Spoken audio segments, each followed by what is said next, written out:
And the verses, part 1. ألم تر كيف فعل ربك بأصحاب الفيل فرت من قسورة ومن الإبل 2 ومن البقر 2 كمثل العنكبوت اتخذت بيتا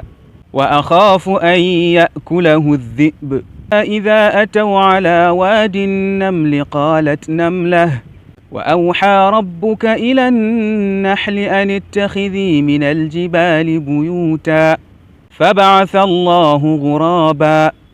والخيل والبغال والحمير لتركبوها وزينة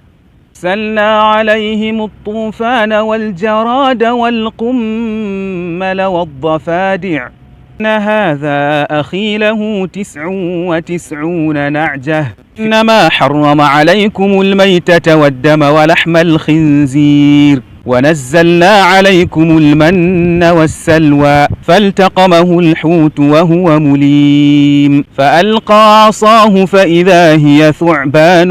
مبين يقولون 3 رابعهم كلبهم يخلقوا ذبابا ولو اجتمعوا له كونوا قردة خاسئين وما من دابة في الأرض ولا طائر ثم اتخذتم العجل من بعده من الضأن 2 ومن المعز 2 يوم يكون الناس كالفراش المبثوث إن الله لا يستحيي أن يضرب مثلا ما بعوضة ما لي لا أرى الهدهد